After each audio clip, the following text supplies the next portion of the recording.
Alright, so good morning po sa inyo. Nakakatawa lang po ito ha. Akalain niyong sabihin po ito ni Senator Amy Marcos ngayon. Bakit ngayon lang, Amy? Ang gobyerno ngayon ay hindi Marcos. Ano ngayon? Ano pala ito ngayon? Sabi niya, ang gobyerno ngayon ay Romualdez at Araneta. Mga kababayan, way back 2022 and early 2023, na kung saan doon nga po nagsisimula na ang mga DDS siraan si PBBM, doon ko po yan naririnig na nababasa sa mga sinasabi nila na si FL po ay ina-under niya at under si PBBM. Yun po yung foundation ng sinasabi rin ni Amy na ang kanyang hipag at ang kanyang sanpit ang siyang nagpapatakbo ng gobyerno. Si PBBM is just a mere rubber stamp pad. Di ba? Anak ng baka. Sobrang pagka-insecure kay FL Liza Marcos, ganun ba 'yon? 'Di ba? Alam niyo, isa ring kaingutan nito ni Amy, hindi niya naisip na ang kanyang apelyido ay Romualdez. Dahil 'yun ang apelyido ng kanilang ina. 'Di ba? Tunay na anak po si Amy, ugali lamang po ang hindi. Tapos ang Araneta, dahil po si FL Liza ay Araneta, hindi naman nagdidikta yung tao. At saka, siya ang sinabi ni PBBM noon na isa sa kanyang pangunahin na gagawing advisor. So doon na po yata nagsimula ang himutok ng kalooban nito ni Amy. Di ba dati nung bagong upo si PBBM, actually presumptive president pa lamang siya noon, sinabi na rin niya yon na ang kanyang isa sa mga advisor sa pinagkakatiwalaan niya ang kanyang asawa. Dahil yan ay abogado, nakakaintindi ng problema ng lipunan, nakakaintindi sa batas. Law professor yung tao. At hindi bago sa mga Araneta ang politika. 'Di ba? No, para sabihin niya sa bayan na nito ni Amy na ang kanyang kapatid ay tuta lamang nito ni Martin Romualdez at saka nito ni FL Liza Marcos, hindi ho ba? Kung I don't know kung nabalitaan ninyo to dati, pinagkakalat nila dati na si FL Liza at saka ito pong si Martin Romualdez ay magkalaguyo.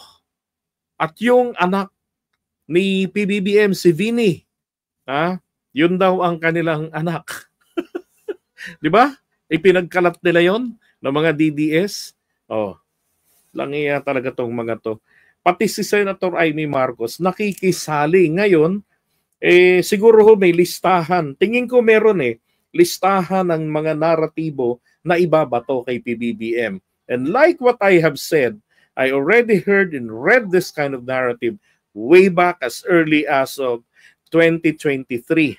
Yan yung panahon ng sinasabi nila na yung si Imelda Marcos sobrang kawawa dito, tsaka si Amy, hindi sila nakakapag-appoint, hindi sila pinapakinggan ng Pangulo. Ang nag-a-appoint lang dito ay si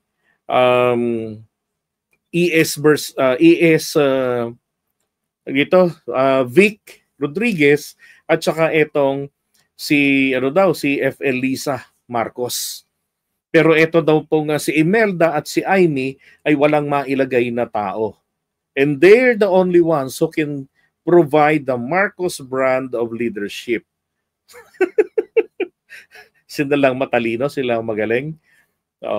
Yan yung dating kinakalat nila para po palitawin, sirain na si BBM sa isipan ng mga supporters na ito po ay underdesire, sunod-sunuran sa mga tao na hindi naman marunong magpatakbo ng bayan natin. And therefore, mga bonak, mga bobong anak, ganon. Langiyaw. Senator Amy Marcos, mukhang late ka pa ng narrative ngayon. Nandyan ka pa lang. Yan laos na yan. Tagal na. 2 taon na yan ang ginangalngal ng mga kalaban ng ating Pangulo. Ng aming Pangulo pala. No, kasi sa kanya si Duterte lang, si Digong lang ang Pangulo. Di ba? Ay nako. So isa rin ho ito, hindi rin po nito deserve ang maiboto. Alam nyo, medyo nakakapagtampo lang ding makita. Ha? Teka ha, nasa na yun? Ay, sana. May papakita ako sa inyo eh. Teka.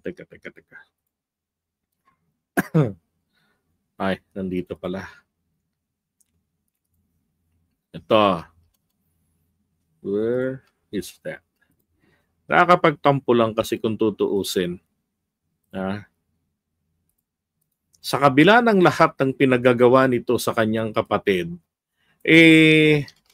lumilitaw, ay tinatangkilik pa rin at iboboto pa itong si Amy. So ito po yung survey na kinonduct noong April 23 hanggang katapusan ng April. So ito po, ang lumitaw. Now, bagamat wala dyan si Amy, pero tignan ninyo, pasok po siya sa naglalaro siya sa pang top 13 to 14. Pwedeng gumalaw pa yan kasi ito ay katapusan po ang survey na to, katapusan ng April. Bakit po siya nakapasok dyan? Ito po yan nang nakakaano dyan. Itong nasa unang parte, pro-Duterte ito. Okay? Ngayon, ito pong kulay gray, punta kayo sa ibaba, tingnan nyo, independent yan. Ang Amy, yan po ang kanyang kulay, ni Ben Tulfo, yan, Heidi Mendoza, yan po yung gray. Sa pro-Marcos, iboboto po siya ng mga pro-Marcos, sa mga loyalista, ng mga pro-PBBM, 48%. Ipinapahamak na ang ating Pangulo, iboboto nyo pa rin. Sus Mariosep.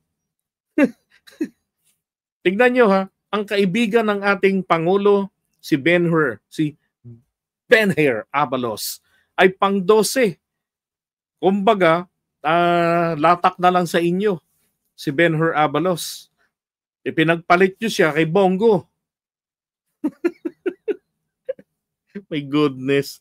Tapos Amy Marcos. Mabuti pa po mga loyalista, mabuti pa po ang mga Duterte supporters, wala po sila rito. Hindi po nila iboboto si Amy Marcos. Ibig sabihin, naninindigan sila. Hindi sila uto-uto. Di ba? Kahit na todo himod sapatos na ang ginagawa, hindi ho sila nagpapatinag. Di ba? Actually, boboto pa nga nila mga taga-alyansa pa sakit. Di ba? Ilan lang ang kanila? 5 lang. Bato de la Rosa, Bongo, Marcoleta, and Philip Salvador. Pero sa mga loyalista, di ba? Pinasukan nyo ng Ben Tulfo, binalik nyo si Amy, na mismong sinuka na ng alyansa. Pinagpalit nyo si Ben-Hur Abalos kay Bongo. Di ba? Tapos pagdating sa opposition, wala naman po. Dapat, di ba, tularan nyo po sila, mga nag-isip. Diyos ko po, ito yung may malaking percentage yung independent. Dito po sa opposition, yan, kabilang po rito sa opposition, actually, itong mga pro-Duterte. Yan, pero pareho pa rin naman. Wala talagang Amy dyan. No. Diba? Si Amy talagang lumitaw lang dito. Kaya po siya pumapasok dito sa pang 13 hanggang 14 na pwedeng umangat pa. Diba? So, alam nyo, para po sa Pangulo na lamang po natin. Hindi na po dahil sa kayo'y sumasamba sa apelido.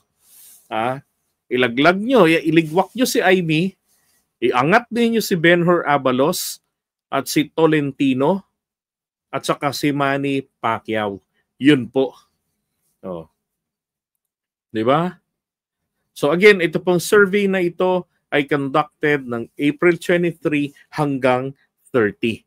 So marami ang pwede pang nagbago sa paglipas ng mga araw. Pero kung dito po sa pinakita ko sa inyo ngayon, my goodness. 'Di ba? Hindi po niya deserve na iboto pa rin. palitan si Amy ng totoong makakatulong sa ating Pangulo. Yun naman ang layunin nyo, kaya nyo naman po binoto o iboboto yung ibang mga taga-alyansa. Di ba? Pero bakit pagdating kay Amy, kahit na makakasugat sa ating Pangulo, boto nyo pa rin? Oh my God. Wag naman pong ganon. Di ba? Wag ganon.